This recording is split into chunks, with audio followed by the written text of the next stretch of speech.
Hello dear students, आप सभी का स्वागत है इस यूट्यूब चैनल में। आप पढ़ रहे हैं रियल एनालिसिस और उसका भी चैप्टर नंबर 2 इम्प्रॉपर इंटीग्रल्स। बच्चों, इम्प्रॉपर इंटीग्रल को सोल्व करने के लिए बहुत सारी टेक्निक हम पीछे पढ़ चुके हैं, जैसे कंपैरिजन टेस्ट हैं या लिमिट की टेक्निक हैं।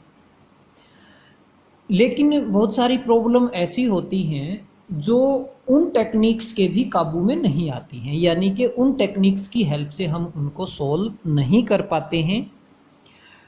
तो फिर उनके लिए जो है अलग टेक्निक एक और आ रही है, एबल टेस्ट फॉर कन्वर्जेंस। कोई ज़रूरी नहीं है कि एबल टेस्ट से सारी ही मतलब प्रॉब्लम सोल्व हो सकती है, ऐसा भी कोई ज़रूरी नहीं है। लेकिन कुछ टाइप की प्रॉब्लम्स को एबल टेस्ट सोल्व कर देता है। तो एबल और डिरिचलेट टेस्ट ये हम देखते हैं कैसे कन्वर्जेंस बताते हैं। सपोज करो बच्चों, मेरे पास एक फंक्शन है। मान लो इस डब्बे के अंदर मैंने एक फंक्शन रख दिया और इसका इंटीग्रेशन करना है, और इंटीग्रेशन है a से infinity. This is Abel's test. We are going to discuss Abel's test. अब इसकी कन्वर्जेंस का अपने को अंदाज़ा लेना है। तो देखिए, इस फंक्शन के दो टुकड़े कर लेते हैं हम। सपोज एक फंक्शन हमने ले लिया f(x) और दूसरा फंक्शन g(x). टुकड़े का मतलब प्रोडक्ट के रूप में। जैसे जो भी ये फंक्शन है, जैसे मान लो उदाहरण के तौर पर मेरा ये इंटीग्रेशन है e⁻⁻px साइन ऑफ x बटे x dx। मान लो ये हमारा इंटीग्रेशन है। अब ये पूरा f फंक्शन है, तो इसके मैं दो टुकड़े कर लूँ, एक को f मान लूँ, एक को g मान लूँ। तो जैसे इसका एक ये टुकड़ा कर लिया और एक ये टुकड़ा कर लिया। इसको मान लो आगे हम प्रॉब्लम करेंगे यही सेम, इसको हम f(x) से रिप्रेजेंट कर लेते हैं और दूसरे को हम gx से रिप्रेजेंट कर लेते हैं। तो गिवन इंटीग्रेशन कैसे बनेगा? f और g दोनों की प्रोडक्ट करने से गिवन इंटीग्रेशन बन जाएगा। ओके, तो यानी कि f और g हमने दो टुकड़े कर लिए। अब एबल टेस्ट कुछ मान के चलता है, वो क्या कि f जो फंक्शन है इसका इंटीग्रेशन कर लें a से इन्फिनिटी। f का इंटीग्रेशन किया और ये मान लो कैसा है, कन्वर्जेंट है ये इंटीग्रेशन। और ये तो मतलब f के अंदर ये खूबी है, मान लो कि f का इंटीग्रेशन a से इन्फिनिटी करने पर कन्वर्जेंट बनता है। और g के अंदर खूबी क्या है? g को भी भगवान ने कोई खूबी दी होंगी, तो वो g की खूबी ये है कि एक तो मान लो वो बाउंडेड है, इंटरवल जो भी हमारा इंटीग्रेशन का है a से इन्फिनिटी के इंटरवल में मान लो g बाउंडेड है, और मोनोटोनिक भी है। g की दूसरी खूबी क्या है? g की पहली खूबी बाउंडेड, दूसरी मोनोटोनिक। मोनोटोनिक का मतलब आप समझते होंगे, पहले भी एक बार जिक्र हुआ था पिछले चैप्टर में। मोनोटोनिक का मतलब होता है सेम नेचर रहना चाहिए। जैसे इंक्रीजिंग है तो डिक्रीजिंग ना हो, डिक्रीज हो रहा है तो इंक्रीज ना हो। हाँ, मान लो इंक्रीज हो रहा है, कहीं इक्वल भी चल रहा है वो चलेगा, लेकिन इंक्रीज हो रहा है तो डिक्रीज ना हो, डिक्रीज हो रहा है तो इंक्रीज ना हो। तो इसको कहते हैं मोनोटोनिक फंक्शन। ओके, यानी कि फर्स्ट डेरिवेटिव कहीं पॉजिटिव है इंटरवल में तो फिर कहीं भी नेगेटिव नहीं मिलना चाहिए, और नेगेटिव है फर्स्ट डेरिवेटिव तो फिर पॉजिटिव नहीं मिलना चाहिए। तो इसको कहते हैं मोनोटोनिक। जैसे इंक्रीज हो रहा है तो इंक्रीज ही होता रहे फिर a से इन्फिनिटी तक, ऐसा ना हो इंक्रीज हो रहा है और फिर आगे डिक्रीज होना शुरू हो गया, नहीं, ये नहीं चलेगा। तो f की खूबी क्या है? f का इंटीग्रेशन कन्वर्जेंट है, और g की खूबी ये दो हैं।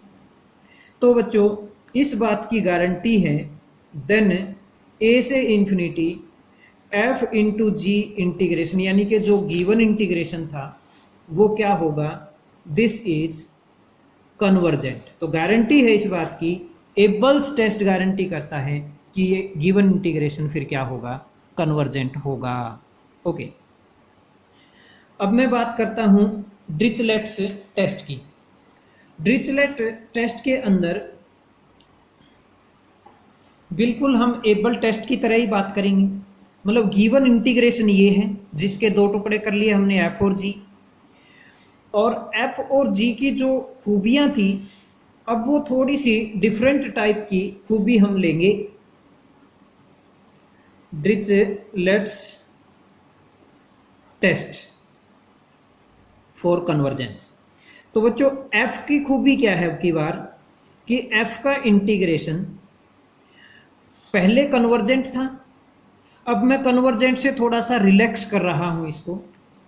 एफ का इंटीग्रेशन बेशक कन्वर्जेंट नहीं है, लेकिन ए से टी, ये टी कुछ भी हम ले लें, ए से बड़ा कोई भी टी ले सकते हैं, T greater than equal to A, T greater than equal to A. तो बच्चों ये क्या हो, बाउंडेड हो, मतलब ये एफ वाली कंडीशन एफ को थोड़ी सी छूट दे दी। भाई कन्वर्जेंट बेशक ना हो, भाई कन्वर्जेंट होना बड़ी बात होती है, बाउंडेड होना उससे थोड़ी आसान बात होती है। तो बाउंडेड होना चाहिए एफ का इंटीग्रेशन, और जी की कंडीशन को थोड़ा टाइट कर दिया है। अब जी की कंडीशन क्या रहेंगी, जी एक्स के बारे में, एक तो ये क्या होना चाहिए, बाउंडेड होना चाहिए, दूसरा मोनोटोनिक होना चाहिए, ये तो वही कंडीशन है इतनी। तो तीसरी कंडीशन बेचारे के ऊपर एक और लगा दी गई है, वो ये है कि जी की वैल्यू टेंडिंग टू जीरो होनी चाहिए as x tends to infinity. जब हम एक्स को इन्फिनिटी को टेंड करवाएं तो जी की वैल्यू जीरो को टेंड होनी चाहिए, जीरो को टेंड होनी चाहिए। ओके, तो अब की बार हमने क्या देखा, एफ की कंडीशन लूज कर दी गई है और जी की कंडीशन को टाइट कर दिया गया है। तो भी हम देखेंगे कि जो गिवन इंटीग्रेशन ए से इन्फिनिटी एफ डी एक्स था, sorry F into G D x, वो क्या होगा, वो क्या होगा, कन्वर्जेंट होगा। ओके, ये कई बार पता नहीं चलता है कैमरे के व्यू से बाहर है या अंदर है, मैनुअली देखना पड़ता है, तो बच्चों इसको एडजस्ट कर लेना।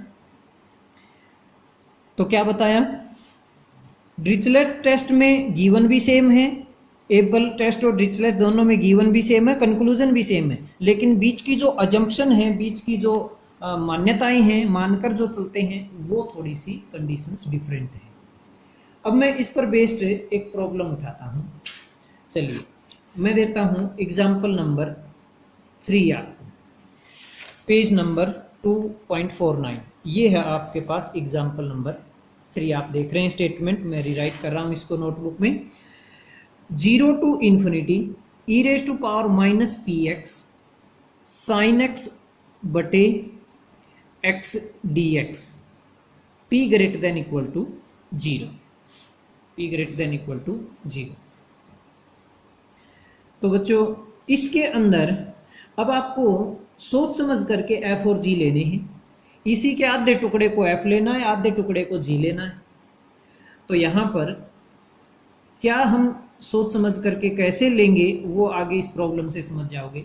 मैं इसको एफ मानता हूं, F x equal to sine X बटे एक्स, और हमने ले लिया जी एक्स बचा हुआ टुकड़ा E raise to power minus P X, P greater than equal to 0 तो है ही हमारे पास। नेक्स्ट, अब देखिए एफ का जो इंटीग्रेशन, एफ का तो आप इंटीग्रेशन का जिक्र करेंगे ना, 0 से इन्फिनिटी एफ डी एक्स, यानी कि 0 से इन्फिनिटी साइन एक्स बटे एक्स। कोई सा टेस्ट हो, दोनों में हम एफ का तो इंटीग्रेशन का ही कंसेप्ट उठाते हैं, और जी का फिर बाउंडेड, मोनोटोनिक और वो चीज़। तो बच्चों एक क्वेश्चन पिछले लेक्चर में मैंने आपको करवाया था, आपको शायद ध्यान भी होगा। एग्जाम्पल नंबर 1 था ये, और उसमें हमने यही स्टडी किया था कि ये इंटीग्रेशन क्या होता है, कन्वर्जेंट होता है। तो अपने को पहले से मालूम है कि ये इंटीग्रेशन कन्वर्जेंट है, इसलिए इस टुकड़े को क्या मानकर चले, हम एफ मानकर चले। नहीं तो इसका अगर नेचर का हमें पता ही नहीं होता तो फिर हम इसको एफ मान करके बैठे रहेंगे, फायदा क्या होगा। ओके, फिर अब हम जी की बात करते हैं। जी एक्स क्या है हमारे पास, E raise to power minus P X है। और इसको देखिए, क्या ये एबल टेस्ट की कंडीशन को सेटिस्फाई कर रहा है, क्या ये बाउंडेड है, 0 से इन्फिनिटी में क्या ये बाउंडेड है, यस, क्योंकि ई की पावर माइनस में है, यानी कि ये पता है क्या है, 1/e की पी एक्स है ये। तो जो ही x को बढ़ाओगे तो डिनोमिनेटर बढ़ेगा बढ़ेगा, तो 1/, करने से घटेगा। It means this is bounded और मोनोटोनिक भी होगा, मतलब इसका नेचर डिक्रीजिंग ही रहेगा, घटेगी तो वैल्यू घटती ही चली जाएगी, यानी कि बाउंडेड भी है एंड मोनोटोनिक भी है। वो डिक्रीजिंग हो या इंक्रीजिंग हो, हमें तो मोनोटोनिक चाहिए। तो इसका मतलब आप कह सकते हैं फ्रेंकली कि E raise power minus P X into sine X बटे एक्स डी एक्स, ये जो इंटीग्रेशन होगा, जो प्रोडक्ट से आएगा, वो क्या होगा, कन्वर्जेंट होगा। तो बच्चों इसमें एक चीज आपको ध्यान रखनी है, जैसे मैंने कन्वर्जेंट के बारे में बताया सिर्फ, कहीं ऐसा ना हो कि ये कंडीशन सेटिस्फाई मान लो कोई नहीं हो रही है, यानी कि आप कन्वर्जेंट नहीं बता पा रहे हैं, तो आपने निश्चिंत होकर के उसको डाइवर्जेंट कह दिया। ऐसे गलती नहीं करनी है। कन्वर्जेंट नहीं है, इस ये रिजल्ट कह रहा है कि कन्वर्जेंट, मान लो सॉरी, ये रिजल्ट अप्लाई नहीं हो पा रहा है, मान लो अप्लाई नहीं हो पा रहा है, तो आप उसको डाइवर्जेंट मत कह देना। हाँ, अप्लाई हो गया तो कन्वर्जेंट की गारंटी है, अप्लाई नहीं हुआ, मान लो कोई कंडीशन सेटिस्फाई नहीं हो रही, अप्लाई नहीं हो रहा, तो डाइवर्जेंट मत कह देना। कई बच्चे ऐसी गलती करते हैं। ओके, चलो अब एक एग्जांपल आपको डिरिचलेट टेस्ट का भी करवाते हैं। मैं ले रहा हूं एग्जांपल नंबर 4। बच्चों आपको टेस्ट करना है convergence from 0 to infinity of sine x square d x. इस एग्जाम्पल की हेल्प से आप ये भी समझ जाएंगे कि कई बार जी एक्स आपको गिवन नहीं है, मतलब जैसे इसमें दो फंक्शन की प्रोडक्ट तो नहीं है, इसमें तो एक ही फंक्शन है ये, तो इसमें हम एफ और जी कैसे लेंगे, तो वो हम मल्टीप्लाई डिवाइड करके ले सकते हैं, उसकी कोई बोधरेशन नहीं है। चलिए अब इसके अंदर मैं जी आगे तैयार करूंगा, और जी जैसा मैं तैयार करूंगा उसको ध्यान में रखते हुए मैं एक थोड़ा सा इसके अंदर स्टेप लेता हूं। 0 से इन्फिनिटी है बच्चों, इसको 0 से 1 और 1 से इन्फिनिटी में तोड़ लेते हैं। Sign x square d x, sine x square d x. इस तोड़ने का हमें नुकसान कुछ नहीं होगा, क्योंकि ये जो टुकड़ा है ये 0 से 1 साइन एक्स स्क्वायर, इसका इंटीग्रेशन तुम चाहो तो कर सकते हो और इसकी वैल्यू आ जाएगी, यानी कि ये जो टुकड़ा है ये कन्वर्जेंट होगा। ओके, और अब जो ये दूसरा पीस बचा है इसका नेचर हमें चेक करना है, कन्वर्जेंट है या डाइवर्जेंट है। अगर ये भी कन्वर्जेंट आ जाता है तो हम टोटल को कन्वर्जेंट कह देंगे, मीन्स दिस इज कन्वर्जेंट। अगर ये डाइवर्जेंट आ गया तो इसका मतलब, डाइवर्जेंट का तो खैर यहाँ पता भी नहीं चलेगा। चलिए तो मैं दूसरे पार्ट को उठाता हूं, 1 से infinity sign x square d x. तो इसको अगर मैं मान लो मल्टीप्लाई डिवाइड कर देता हूं 2x से, तो 2x साइन एक्स स्क्वायर, और डिवाइड भी कर लिया 2x से इंटू डी एक्स। तो अब इसमें बच्चों आधे को मैं f मानता हूं, तो मान लिया let f x equal to है मेरे पास ये ऊपर वाला टुकड़ा 2x साइन एक्स स्क्वायर, और gx मान लिया 1/2x। ओके, अब मैं f का इंटीग्रेशन चेक करूंगा, f dx 1 से t तक, इन्फिनिटी है ना ये, तो 1 से t तक, तो 2x sine x square dx 1 से t तक। ओके, अब इसका इंटीग्रेशन हो जाएगा, एक्स स्क्वायर को कुछ रखो z वगैरह तो 2x dx dz बन जाएगा, तो साइन z dz और z की लिमिट होंगी 1 से t। ठीक है, साइन z का इंटीग्रेशन क्या बन जाएगा, ये हमारे पास माइनस कोस z, तो ये माइनस कोस z का मतलब एक्स स्क्वायर, तो माइनस कोस एक्स स्क्वायर, ये इंटीग्रेशन आ गया। ये इसकी आपने लिमिट भी पुट कर दी 1 से t। ओके, ये जो वैल्यू आई लिमिट की वो I cos of 1 minus cos of t मैं कह सकता हूँ। ओके, अब मेरे को ये चेक करना है कि ये बाउंडेड है कि नहीं, तो 1 मिनट के लिए इसका मोड ले लेते हैं, हमें चेक करना यहाँ आसान हो जाएगा। तो ये मोड ले लिया, ये मोड ले लिया, ये मोड ले लिया, और इसका जो मोड होगा कोस का वो अलग अलग हम करेंगे। तो कोस 1 का मोड प्लस कोस t का मोड, और जो साइड आएगी वो बड़ी आएगी, कोस 1 mode plus cos t mode. अब कोस की वैल्यू सबसे बड़ी अगर उठाएं तो 1 होगी, तो ये साइड और भी बड़ी हो जाएगी। अगर मैं यहाँ 1 रखूँ, 1 + 1 = 2, तो बच्चों ये क्वांटिटी हमेशा 2 से छोटी रहेगी, कुछ भी रहे लेकिन 2 से छोटी रहेगी। इसका मतलब this integration is a bounded. ये मोड की वैल्यू 2 से कम रहेगी, तो इंटीग्रेशन की वैल्यू f dx की वैल्यू -2 और 2 के बीच में रहेगी। तो इसका मतलब ये इंटीग्रेशन बाउंडेड है कि नहीं, दिस इज बाउंडेड, राइट। अब मैं g की बात करूं, g x उठाया 1/2x, तो 1 से इन्फिनिटी तक का हमारा इंटरवल है, 1 से इन्फिनिटी। ठीक है, तो बच्चों अब g बाउंडेड है कि नहीं 1 से इन्फिनिटी में, 1 रखो तो 1/2 वैल्यू, और आगे जाओगे तो इन्फिनिटी तक जाओगे, समथिंग बाय इन्फिनिटी 0 की तरफ चले जाओगे, यानी कि अनबाउंडेड तो नहीं हुई, g की वैल्यू बाउंडेड रहेगी। This gx is bounded in 1 infinity. अब यहाँ से आप एक चीज़ समझ पाओगे कि मैंने इस इंटीग्रेशन को क्यों तोड़ा था, 0 से 1 में क्यों तोड़ा था अलग से।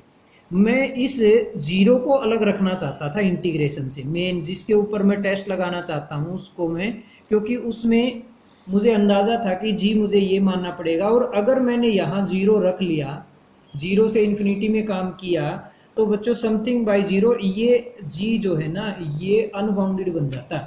तो इसलिए g का ख्याल रखते हुए हमने यहाँ 1 से इन्फिनिटी इंटरवल अलग किया, और बाउंडेड भी है और मोनोटोनिक भी है, भाई ये घटता ही जाएगा, बढ़ेगा तो है नहीं। और तीसरा, इसकी लिमिट लेके देखो, limit x tends to infinity gx, तो क्या आएगा, limit x tends to infinity 1/2x पे समथिंग बाय इन्फिनिटी 0 आ गया। तो इसका मतलब g के भी तीनों पेपर क्लियर हो रहे हैं। तो इसका मतलब क्या हुआ, गिवन इंटीग्रेशन जो है f into G D x 1 से इन्फिनिटी, यानी कि 1 से infinity, this is sine x square dx, this is convergent. तो 0 से 1 तक पहले ही कन्वर्जेंट था, ये भी कन्वर्जेंट आ गया, तो इसका मतलब टोटल 0 से infinity sine of x square dx is a convergent. यही हम प्रूव करना चाहते थे। तो बच्चों आगे भी ऐसी ही टेस्ट की सिंपल प्रॉब्लम है, तो ये प्रॉब्लम्स तुम स्टडी कर सकते हैं। आज का लेक्चर हम यहीं फिनिश करते हैं। धन्यवाद।